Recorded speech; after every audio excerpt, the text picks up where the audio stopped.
Historia de la moda.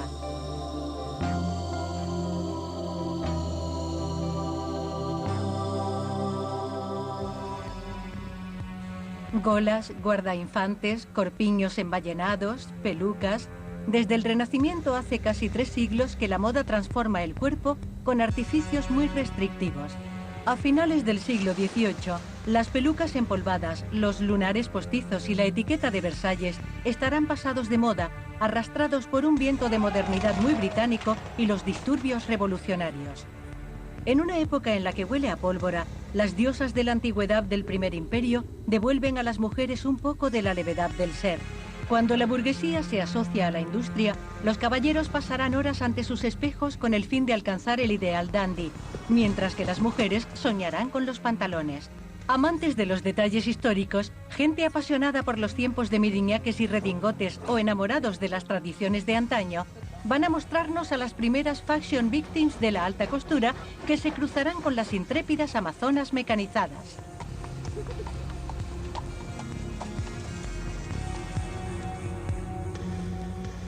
La Revolución.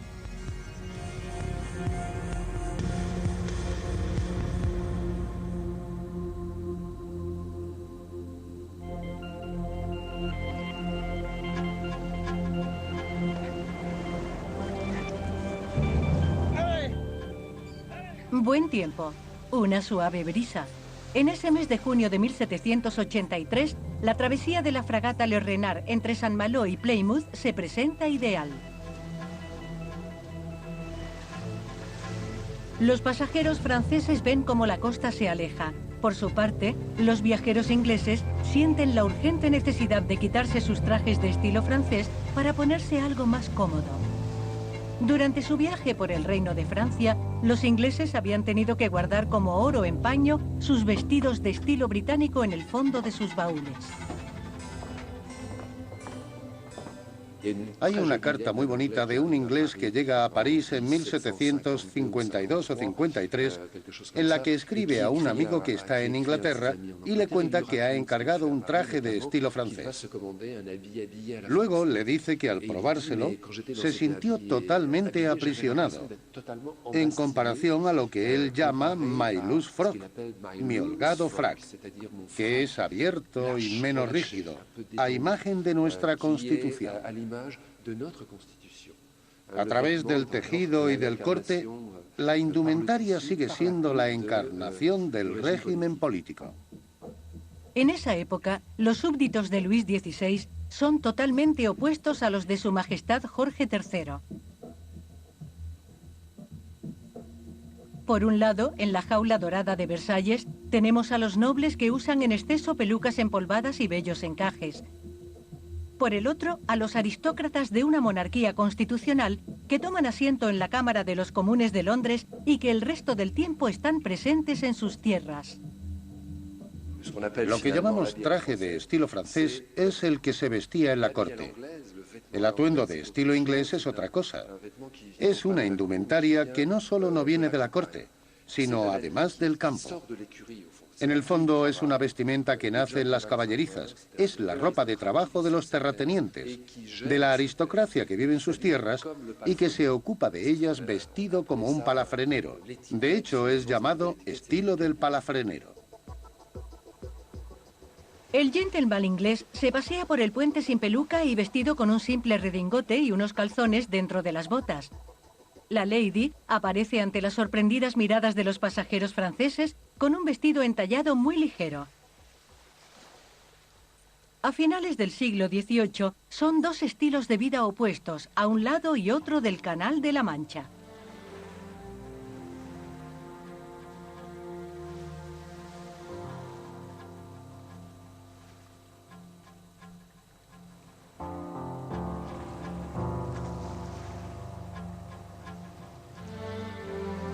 Esta muñeca, que es una revista de moda en sí misma, muestra un vestido camisa.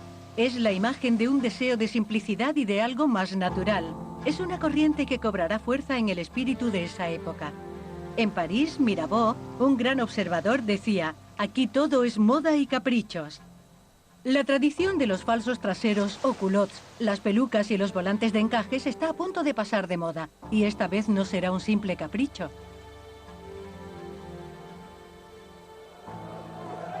En 1789, los que van a iniciar la revuelta son precisamente los sans-culottes, literalmente los sin calzones.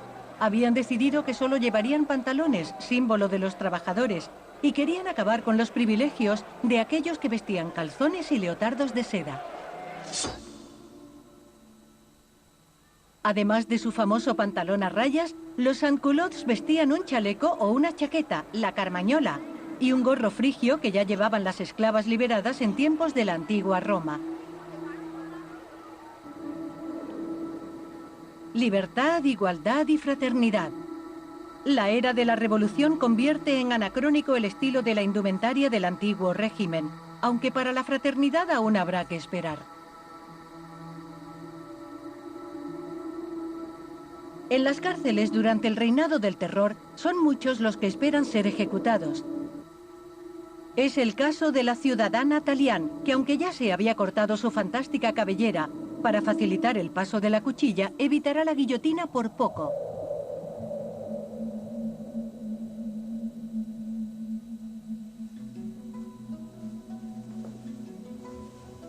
Unos años más tarde, a pesar de la pesadilla que habían vivido, las bellas aristócratas deciden llevar el pelo corto por primera vez en la historia.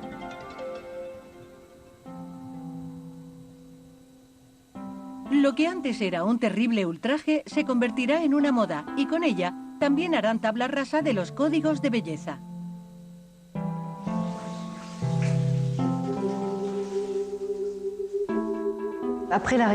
Después de la revolución, que había abolido las pinturas, que estaban ligadas al antiguo régimen, veremos cómo se desarrolla el deseo de una nueva belleza inspirada en la antigua Roma.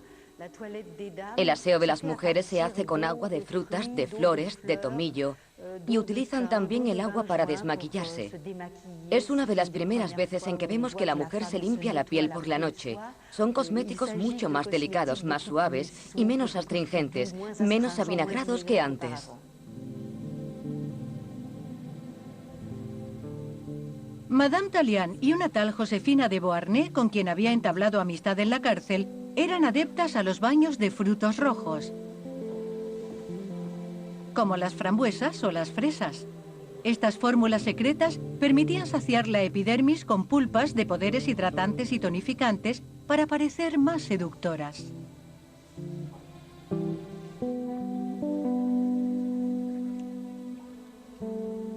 A principios del siglo XIX, mientras las ninfas parisinas se entregan a sus baños, los increíbles despliegan una anglomanía indumentaria con fines muy particulares. Los increíbles suelen ser unos antirrevolucionarios. En cierto modo se vuelven locos con este estilo inglés que se está instalando y que está ligado a la caída del traje, a una cierta indolencia, a algo arrugado. Y eso también se ve en el lenguaje, ya que ellos no pronuncian las R's. Por eso les llaman los increíbles y los maravillosos, pero sin R. Parece que pretendan imitar a los ingleses al no pronunciarlas. Visten inmensas corbatas asfixiantes alrededor del cuello como si quisieran esconder el bocio, y calzones que dan la impresión de tener las piernas torcidas. Estos hombres utilizan su increíble astucia para evitar ser reclutados por los ejércitos que defienden la revolución contra la monarquía. Para estos personajes de silueta peculiar, luchar contra los ingleses sería un crimen de lesa majestad. Pero abstenerse de coincidir con mujeres con aspecto de ninfas cazadoras en las cercanías del Palacio Real sería renunciar a un placer.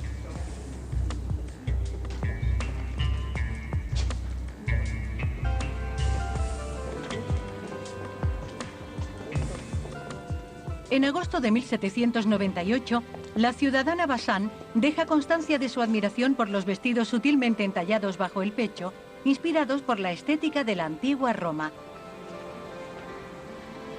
Las ropas de las mujeres de París son una delicia. El corte de los vestidos hace crecer a la mujer más pequeña. Sobre el cuerpo no llevan más que gasa o crespón. Hay que tener todo eso para ser musas, como lo son ellas.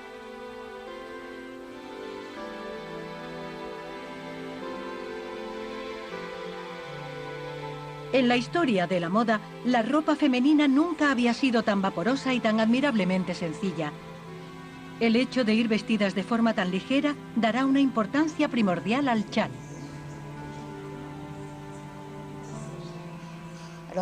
Llegó a Francia desde Inglaterra, hecho que puede parecer sorprendente para esa época. Evidentemente está inspirado en Oriente y se elabora con tejidos que vienen de Oriente, normalmente con cashmere. Era de todos los colores imaginables. Había amarillo canario, violeta y podía tener varias formas, acabado en punta en forma de charpe. La verdad es que se podía encontrar por todas partes. Está presente en todos los cuadros de los maestros. Está muy de moda. El arte de cubrirse se convierte en algo importante. Madame Récamier o Josefina de Beauharnais, futura emperatriz, se convierten en auténticos iconos de la moda. Muy coquetas con sus nuevos atuendos, desembolsan sumas increíbles por un chal con dibujos del gran pintor Isabey o por un vestido de la prestigiosa boutique Leroy.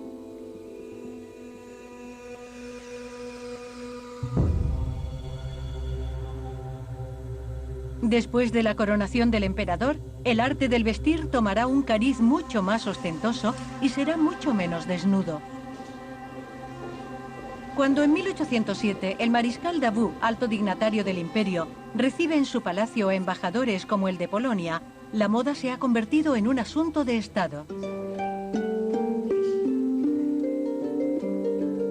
Ha sido prohibida la importación de chales y la nueva nobleza del imperio debe adquirir ropas de terciopelo o cubiertas de bordados, fabricadas exclusivamente en talleres franceses.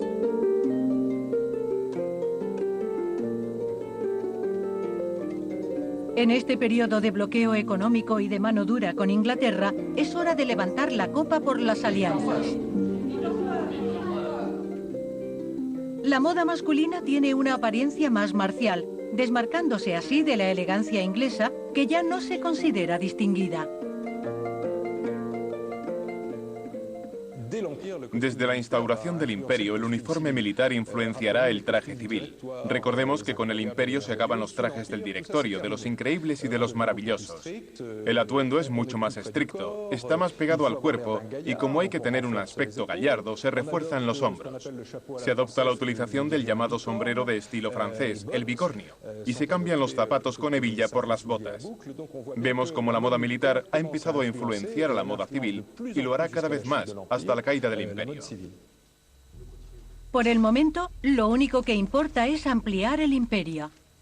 Después de haber vencido al ejército prusiano en la batalla de Wagram, el mariscal informa a su aliado de la decisión del emperador de desafiar a los ejércitos del zar. El gran ejército volverá a ponerse en camino a marchas forzadas. En toda la historia, nunca una guerra había movilizado a tantos hombres, ni los uniformes militares habían alcanzado tanta sofisticación. Veteranos, artilleros, coraceros o húsares, todos cultivan con fuerza el brillo del uniforme. Lo que da prestigio a un uniforme cuando lo miras es que lleve algo que brille.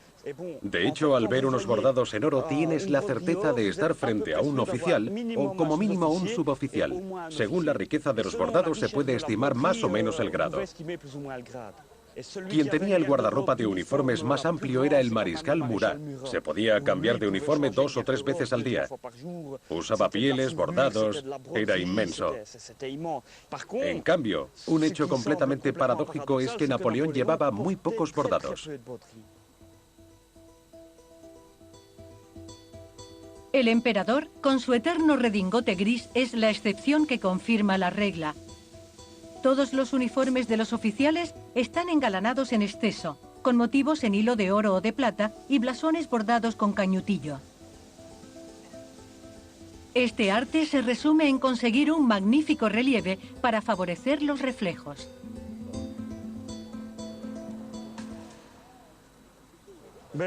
Yo diría que para un bordado sencillo necesito unas 40 horas de trabajo, y eso que hace tiempo que lo hago, pero para mí es una afición, no un empleo. Solo le dedico unas horas al día. Lo que hay que recalcar es que ellos lo hacían a la luz de las velas y con las agujas y las técnicas de la época, así que tiene mérito.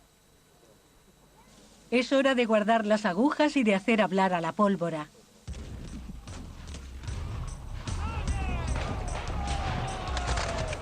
El 14 de junio de 1807, 84.000 hombres van a enfrentarse en Friedland con sus rutilantes uniformes. El mariscal Ney hará maravillas y vencerá al ejército ruso. El prestigio de Napoleón no dejará de aumentar y los bordadores tendrán mucho trabajo para decorar los uniformes victoriosos con nuevas charreteras, galones y blasones.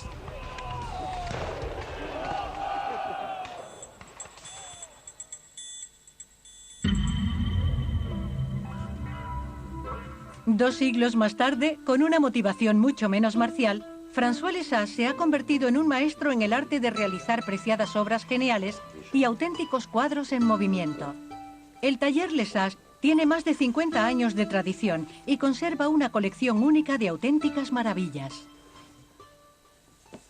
Voy a abriros esta caja. Esto es un chaleco. En el siglo XIX, la gente se vestía a imagen y semejanza del lugar en el que vivía. Y ahí estaba todo bordado.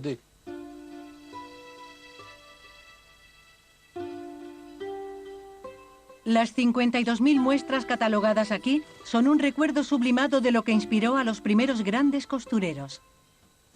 Estos bordados son bastante extraños, lo que indica que en el siglo XIX también había una especie de investigación ingeniosa de bordados que podrían estar inspirados en los chalecos del siglo XVIII, con una enorme cantidad de materiales que ya no se encuentran. Actualmente, el Atelier Lesage colabora estrechamente con Christian Lacroix o John Galliano, y sus creaciones son mucho más que un fenómeno de moda, son un auténtico arte. Por ello, Karl Lagerfeld afirma: no concibo la moda sin bordados y no concibo los bordados sin Lesage. Esta muestra la usó Christian Lacroix la temporada pasada para uno de sus vestidos de la última colección. Esto puede ser de ayer, de hoy y de mañana. Como creador de lujo y con su experiencia, François Lesage posee un poder excepcional: estar por encima de las modas.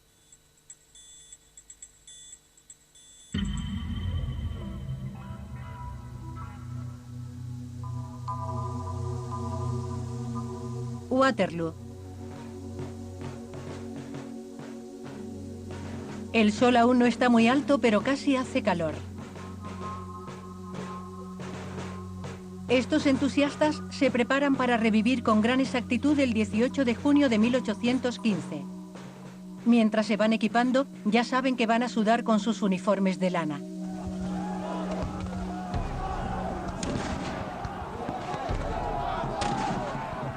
Mientras Napoleón entabla su última batalla contra las tropas inglesas de Wellington, no imagina que con ella se acabarán los tiempos en los que las guerras eran auténticos desfiles de moda a escala europea. El gran ejército es como un desfile de moda que sirve para hacer la guerra. Además, en aquella época la guerra se hacía con la vista, por lo tanto había un cierto código de colores en los campos de batalla. Los franceses iban de azul, los austríacos de blanco, los prusianos de verde y los ingleses de rojo. Cada uno tiene su color. Aunque Napoleón, en un momento dado, quiere cambiar el color del uniforme francés de azul a blanco por razones económicas, ya que no necesitaría tinte. Sin embargo, hubo un levantamiento en el ejército porque con la revolución se impuso la tradición del uniforme azul. El desfile de tropas de los ejércitos de Napoleón toma un cariz sorprendentemente abigarrado. Pieles, cuero, lana y metal componen los uniformes que los reclutas adquieren ellos mismos y suelen modificar según sus gustos personales. En este desfile de moda, los que poseen los trajes con más estilo, aun manteniendo su resistencia a los choques, son los oficiales de caballería. El cruce entre las tiras de cuero, las trencillas y los botones, que de hecho sostenían el conjunto, es una protección óptima contra los golpes de sable, con el filo o con la hoja plana. Pero los sables de los húsares o de los coraceros del mariscal Ney no podrán hacer nada frente a la metralla de los ingleses ni contra los prusianos que llegaron de refuerzo. Los Royal Horse Guards pueden acabar con los últimos veteranos del emperador. Waterloo también significa la victoria definitiva del estilo británico, que reinará indiscutiblemente sobre la elegancia masculina. La evolución hacia el traje de 3 piezas, símbolo de la virilidad moderna, será impuesta finalmente por unos combatientes en kilt.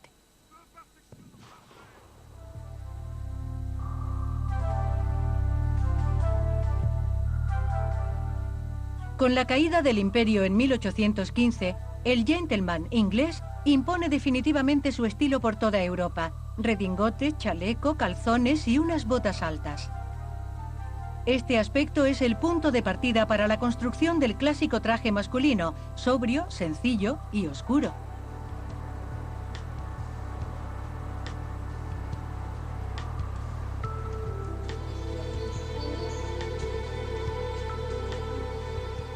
Después de 2 décadas de enfrentamientos sangrientos, Europa se encuentra en un merecido periodo de paz que va en consonancia con la prosperidad de la burguesía. Orgullosos de su éxito, adoptan una silueta muy característica. La silueta de los años 1820 y 1830 podría llamarse burguesa. Esta absolutamente vertical y gallarda consistía en insistir en la manera de mostrar cierto tipo de capacidad y de seguridad. Y por otro lado, es curioso ver hasta qué punto esos cuerpos se traducían en un cierto enriquecimiento. Creo que no podemos pasar por alto el rol que toma el vientre, que es objeto de numerosas burlas por parte de los ilustradores, como Daumier. Por un lado tenemos a los famélicos y por el otro a los poderosos, que están rellenos. Pero también es cierto que para la burguesía era un honor lucir esos cuerpos amplios. Resultado: el chaleco, que tiene el dudoso privilegio de mantener y adornar el vientre del burgués, se convierte en un objeto elegante que revela su éxito económico.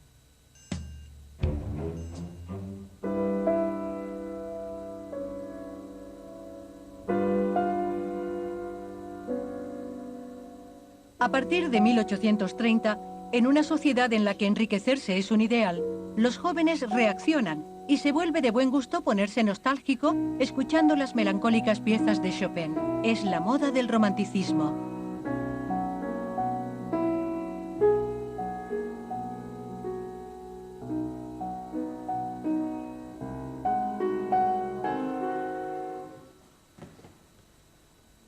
Las jóvenes, peinadas al estilo de la Belle Ferronnière, como en la época medieval, juegan con los efectos de unas mangas hinchadas de tipo globo polonesas y finalmente tipo jamón. Parecen unos grandes pájaros.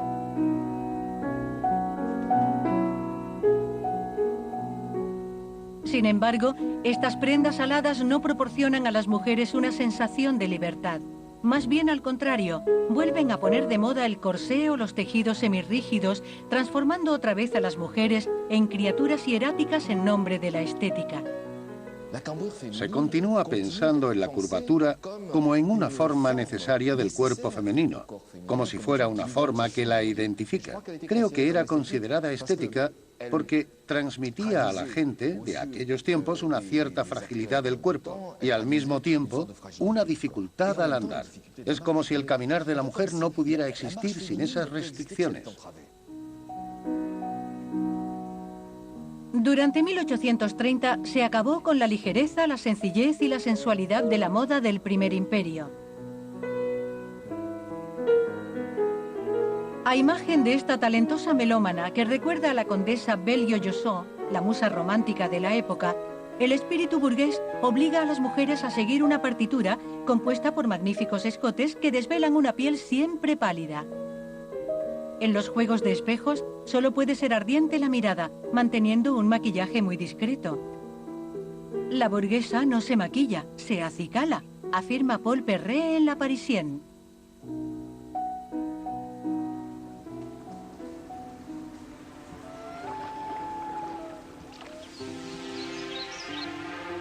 En este periodo del romanticismo, las mujeres que rechazan este papel de belleza etérea suelen ser arrebatadoras amazonas. Ese es el caso de la escritora George Sand, que adora cabalgar alrededor de un estanque o de la charca del diablo. Pero para ella montar a caballo era, sobre todo, un medio de realizar algunas osadías con la indumentaria.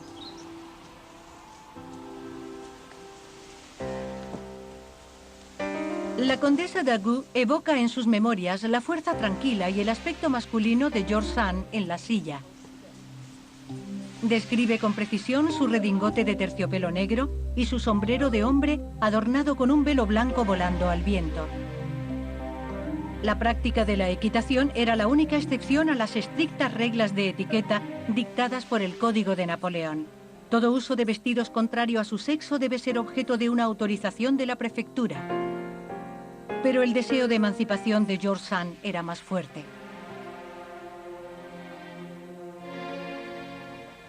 En 1847 escribe: así que me hice hacer un chaleco, un pantalón y un redingote de paño grueso gris. He paseado de una punta a otra de París con un sombrero y una corbata. Nadie me prestaba la más mínima atención ni sospechaba de mi disfraz.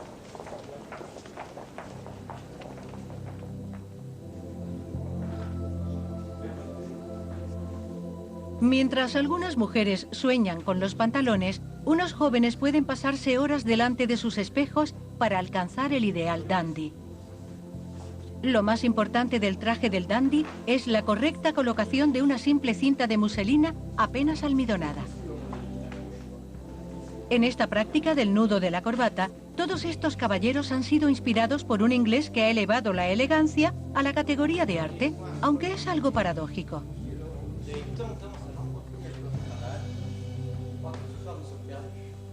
Brummel decía: si os habéis fijado en mí es que no soy elegante.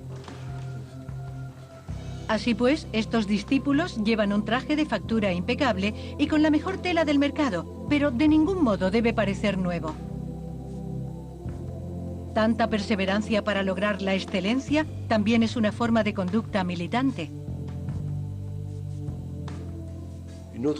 Otra manera de considerar el dandismo es ver en él los últimos reductos de la resistencia de algunos individuos a la banalización estética,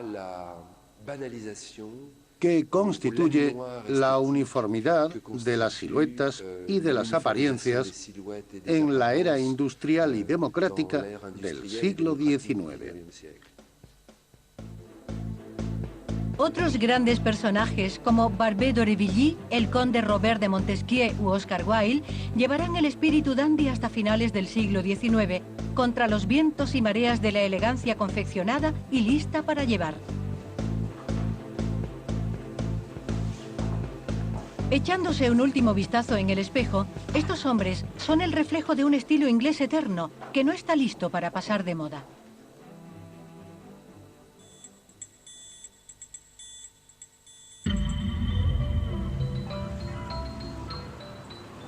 Si en el siglo XIX Londres se convirtió de alguna manera en la capital mundial de la elegancia masculina, fue gracias a sus sastres de Savile Row y especialmente a la fama de Henry Poole, que vistió a zares, emperadores y reyes.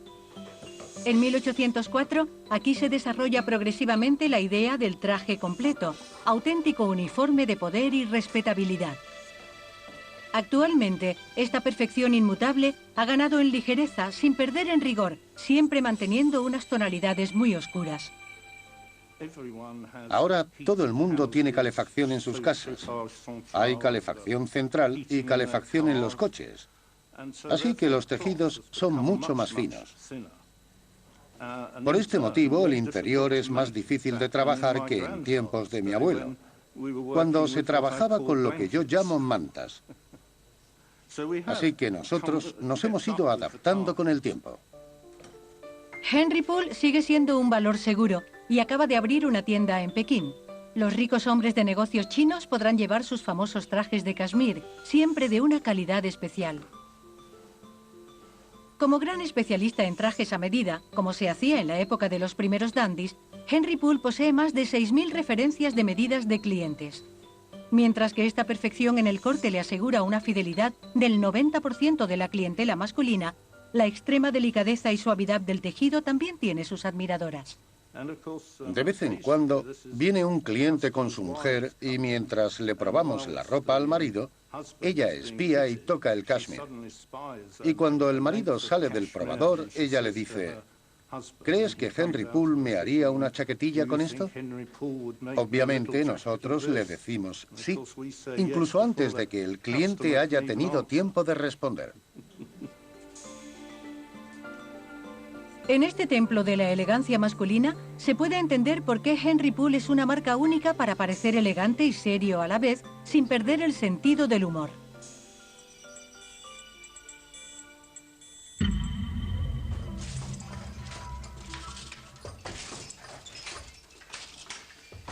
A mediados del siglo XIX, la creación textil entra en una nueva era, especialmente gracias a la aparición progresiva del telar de jacquard.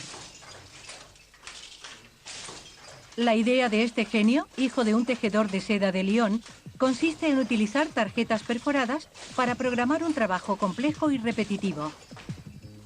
La distribución de las perforaciones provoca un movimiento en el lugar preciso que permite separar el hilo y tirar de la lanzadera para tejer. Con esta idea de programación binaria del tejido, que anticipa lo que será la lógica informática, el tiempo de elaboración se divide por 2. Pero el lado malo del progreso es que un solo telar puede hacer el trabajo de 4 tejedores.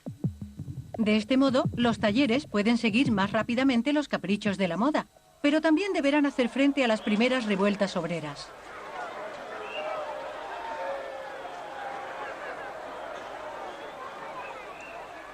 La confección vuelve a sufrir un nuevo progreso con la aparición de la máquina de coser, inventada por un sastre francés que se llamaba Timonier. Seguidamente, Howe y Singer perfeccionarán el instrumento. Pero la auténtica revolución a gran escala en el arte del vestir se iniciará en la década de 1850 con la multiplicación de los primeros grandes almacenes parisinos. Estos refugios de placer, como los llama el escritor Émile Zola en su novela El paraíso de las damas, se convierten en templos de la elegancia que se van multiplicando simultáneamente en Inglaterra y Estados Unidos.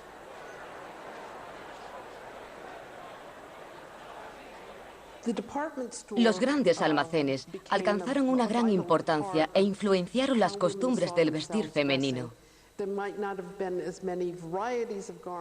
Tal vez no había tanta elección ni tantos estilos como hoy. Pero podías probarte e incluso hacer que te ajustaran una mayor variedad de vestidos que en el taller de un modisto, por ejemplo. Los grandes almacenes solían ofrecer copias de la última moda de la alta costura. De este modo, podías estar segura de vestir lo mejor del mercado y de estar a la moda.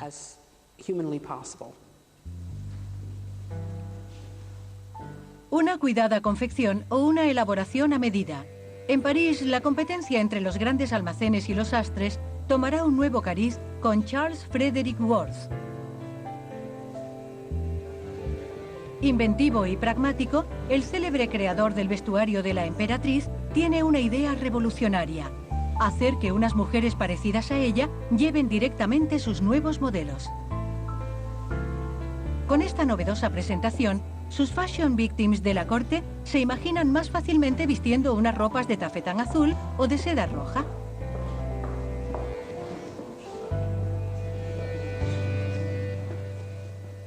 Fascinadas por este juego de parecidos, otras clientas menos adineradas deben ceder al ceremonial de la prueba. Después de haber fijado el miriñaque, reminiscencia de los guardainfantes articulados del siglo XVIII, da comienzo el baile de enaguas y finalmente se dispone el vestido bajo la atenta mirada de Worth.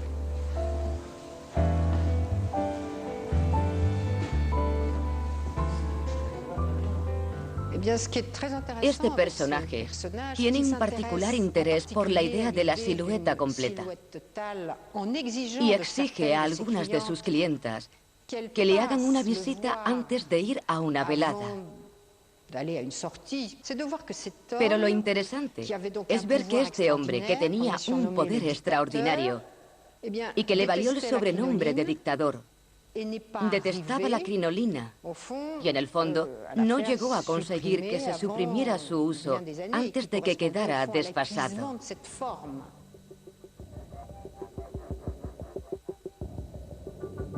Worth sabe sacar partido a esta moda que requiere 14 metros de tela para un solo vestido con crinolina. Como excelente hombre de negocios que es, al precio de la confección añade el de la exclusividad de sus tejidos. Con Charles Frederick Worth, el sastre pasa definitivamente del estatus de artesano anónimo al de creador de renombre por su marca. Con él la costura se convierte en alta costura. El reino de la crinolina alcanza toda su amplitud y todo su esplendor con los efectos de los vertiginosos escotes en la corte de la emperatriz Eugenia. El volumen de las faldas se hinchará para gran placer de los caricaturistas. La crinolina, de hecho, no era más que una sencilla tela de crin utilizada para dar volumen a las enaguas. Esta mantendrá su nombre para designar a los vestidos concebidos con prodigiosos armazones. El volumen de estas estructuras en forma de jaula con aros alcanzará su apogeo en 1858 con 3,5 metros de diámetro. Los años siguientes marcan el inicio de una disminución de su amplitud, especialmente por delante, y sobre todo la posibilidad de articulación para facilitar los movimientos.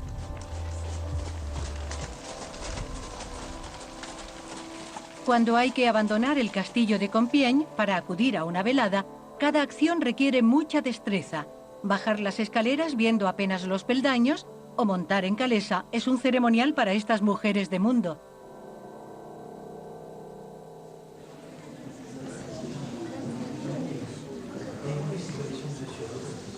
Los grabados y las primeras revistas de moda exponen los esplendores de las crinolinas, pero esta moda divide a los escritores.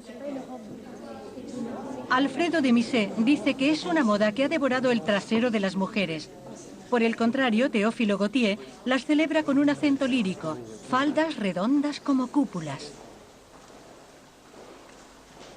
Un hecho es cierto, en la época de la crinolina hay un gran derroche de atuendos. Esta noche, estas damas muestran su séptimo vestido del día, el más elegante, para llenar su carnet de baile.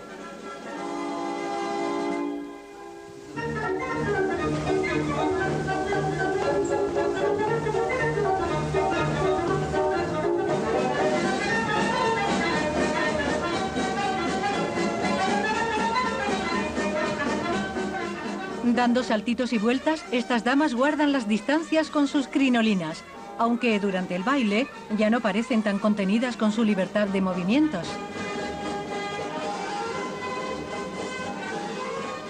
Las modas también empiezan a bailar cada vez más rápido. Las crinolinas serán reemplazadas por estilos menos voluminosos, pero siempre complejos de llevar y de confeccionar, incluso para toda una experta en vestidos.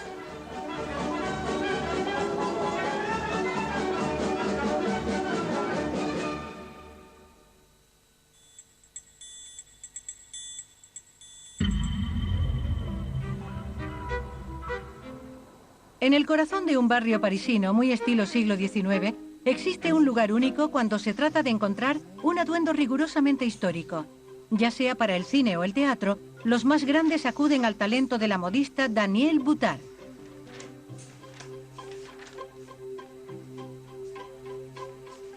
Habiendo estudiado todas las costuras de numerosos vestidos originales en diferentes museos, le gusta compartir con las actrices la existencia que llevaban las mujeres de la época con estos vestidos, y la era de las crinolinas no tiene secretos para ella.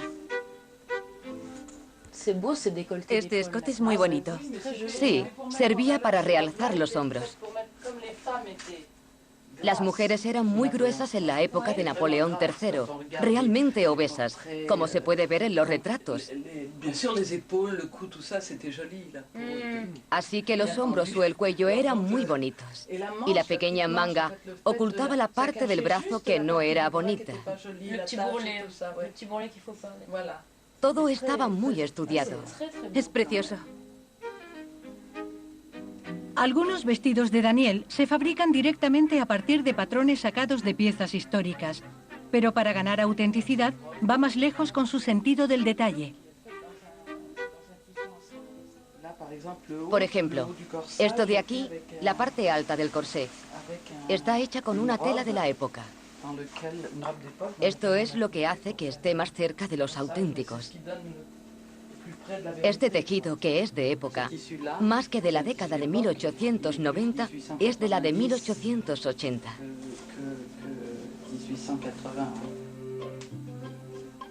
Después de 30 años de experiencia, Danielle Boutard sigue siendo muy rigurosa cuando se trata de devolver a la historia una elegancia a flor de piel.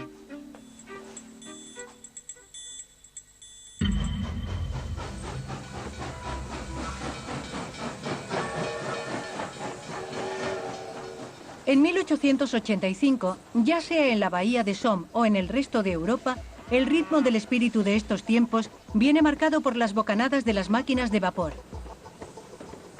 Las locomotoras que surcan todas las regiones transforman los lazos entre un mundo urbano en constante expansión y el campo, que empieza a despoblarse.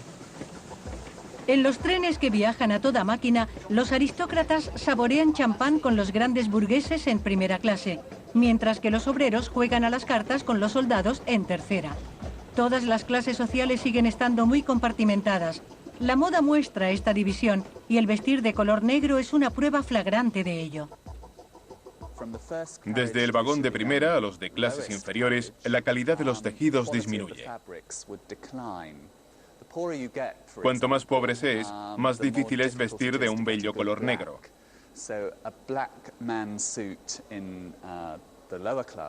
En los vagones inferiores, un traje masculino negro tendrá un color más verdoso porque el tinte no es muy resistente.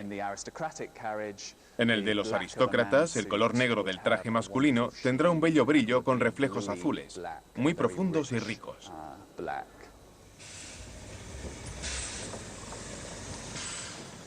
La elegancia masculina cada vez adquiere tonalidades más oscuras y empieza a dejarse de cortes entallados y a suprimir los redingotes. El hombre, que cada vez aprecia más la velocidad, empieza a interesarse por los chaqués, o los menos afortunados por una sencilla chaqueta.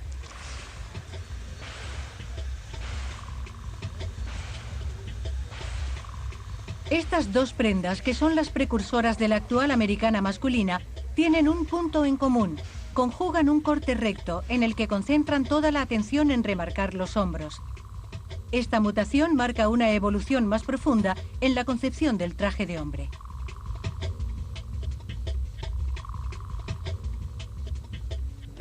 La calidad de la lana se convierte en algo extremadamente importante, ya que es un tejido más flexible. Exige un trabajo de corte y confección más refinado que el corte del vestido de seda, cuyo espesor hacía que tendiera a sostenerse casi solo. El traje te llevaba.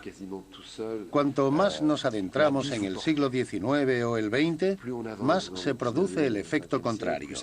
Nosotros somos quienes llevamos nuestro atuendo. Aunque los trajes masculinos dan plenos poderes a la libertad de movimiento, las burguesas, con sus imponentes vestidos, sus falsos traseros y sus cuellos altos, aún están muy encorsetadas y les falta soltura. El año 1888 marca un último paroxismo. Nunca antes el culto a la cintura entallada había sido tan pronunciado. El pecho no había sido tan proyectado hacia adelante, ni el trasero tan hacia atrás. La moda impone una silueta femenina en forma de S. Los diseñadores de finales del siglo XIX han concebido un sistema para dar a la mujer un trasero considerable. Una estructura que hacía que la mujer se pareciera a una silla. Y cuando terminaron esta increíble estructura trasera, debieron pensar en algo que fuera completamente lo contrario. A partir de la década de 1890, la silueta se hace cada vez más recta, hasta que literalmente se convierte en una I. A finales de siglo, el corsé sigue imponiendo una postura arqueada. La falda lisa en la cintura se abre en corola hacia el suelo. Los cuellos imponen una compostura altiva de la cabeza que debe aguantar voluminosos sombreros. Estas mujeres, que se desplazan únicamente en calesa, se cruzarán con arrebatadoras amazonas mecanizadas.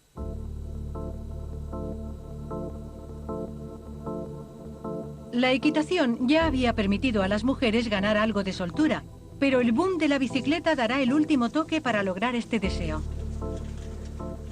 Las ideas de la Rational Dress Society abren el camino, una asociación cuyo objetivo era liberar a las mujeres de las ropas inútiles, y el uso de las faldas pantalón se multiplica. El siglo XX se acerca a golpes de pedal no siempre muy seguros. La libertad de movimiento está en marcha, y las reflexiones irónicas de estas damas, con sus vestidos más bien anacrónicos, no van a detenerla.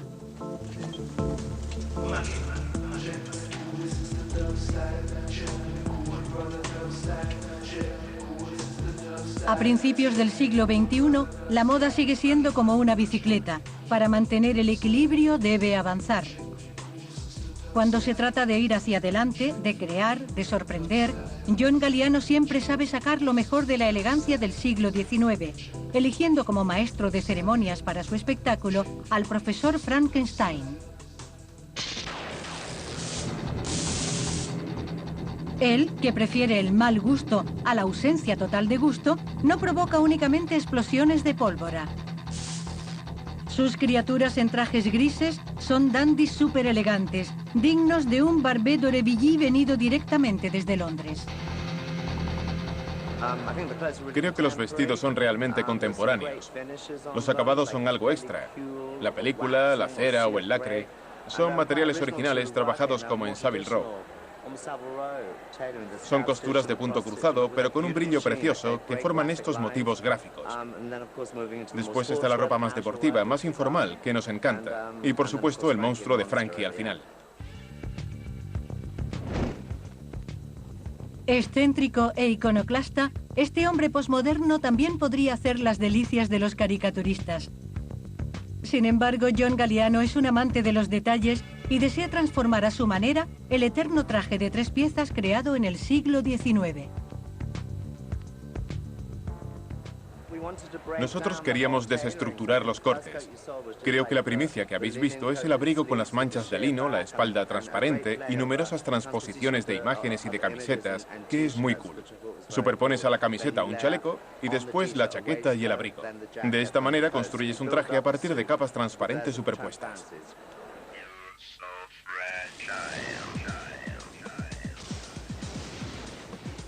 El siglo XIX también es una fuente de inspiración para otro gigante de la moda, Karl Lagerfeld. Teniendo el privilegio de perpetuar el espíritu de Chanel, él es garantía de una elegancia interiorizada, declinando de maravilla la chaqueta negra y los cuellos blancos con la emergencia de un detalle masculino. En cada mujer Chanel descansa un alma de amazona con una cintura más ceñida, más perfilada. El espíritu de estos tiempos no solo se rige por el dictado de las siluetas en I. A fuerza de bajar la cintura, esta acaba desapareciendo. El arqueo de la espalda es muy sensual y con la cintura baja se pierde. A mí me encanta, así que era el momento de volver a estrechar esta zona sin que fuera algo retro. Sin volver a las siluetas en forma de S, él defiende una feminidad que hace alarde de sus curvas con elegancia, sabiéndose distinguida en todo momento. Los bañadores mezclan la muselina de seda y los pañuelos bordados en tweed y les dan a las náyades un recato muy chic. No me avergüenzo de los orígenes. Se debe seguir cada evolución de la moda, de la época, y avanzar. No debe ser algo congelado en el tiempo o un homenaje a eso. Todo debe evolucionar, pero se puede mantener el espíritu.